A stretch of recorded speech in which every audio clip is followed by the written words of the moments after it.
One of the big differences between a professional photographer and a really good, enthusiastic amateur photographer is the fact that the pro has to come back with the assignment no matter what. There are simply no excuses allowed. So let's talk about the 5 things that you can do to ensure that you come back with technically correct images from your shoot.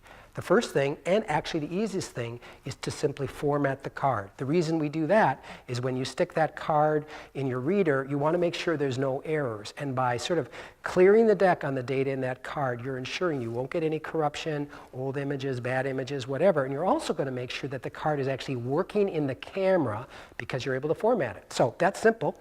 You just first off make sure there's nothing on that card that you want to save. You go to the menu setting. So we're using this HDMI monitor here. I'm almost there right now. I'm just going to go down, hit that button.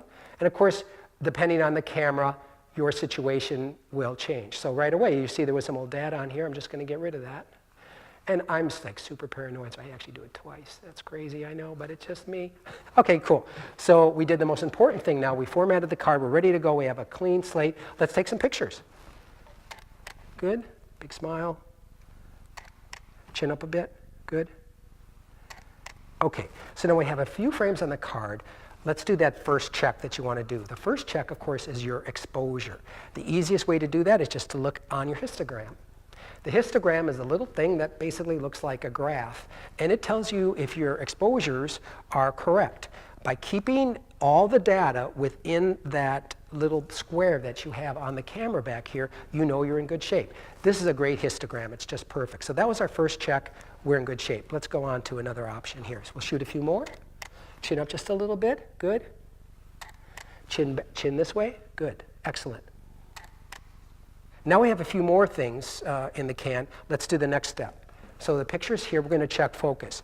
Your camera, again, will vary, but basically, that does it. You can see we have a great focus check on there, nice and sharp. This camera also has 2 options for a 10x, which is kind of revealing. Luckily, you've got really good skin.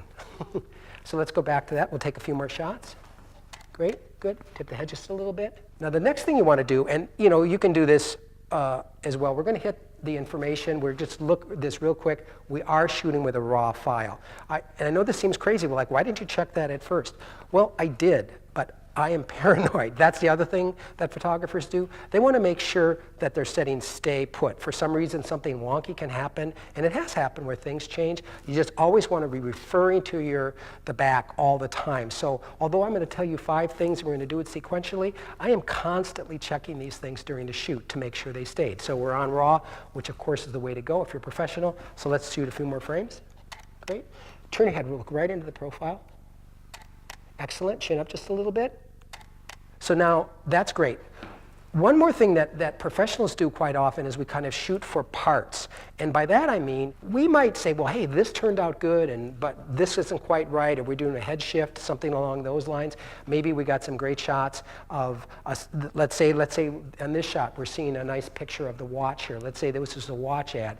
And maybe it wasn't quite right, or it was a little glary or something like that. So we shoot extra. We always shoot extra. Depending on the situation, you might even want to shoot one with the background and not the person in it. So basically the idea here is just to make sure you have enough images in hand that if you have to do some work in Photoshop or some compositing or some montage work, you can in fact do that directly because you've shot enough information. We've done what we're supposed to do. We've done the multiple checks on the 5 things. I think we're in good shape here. And as for you, have a great shoot.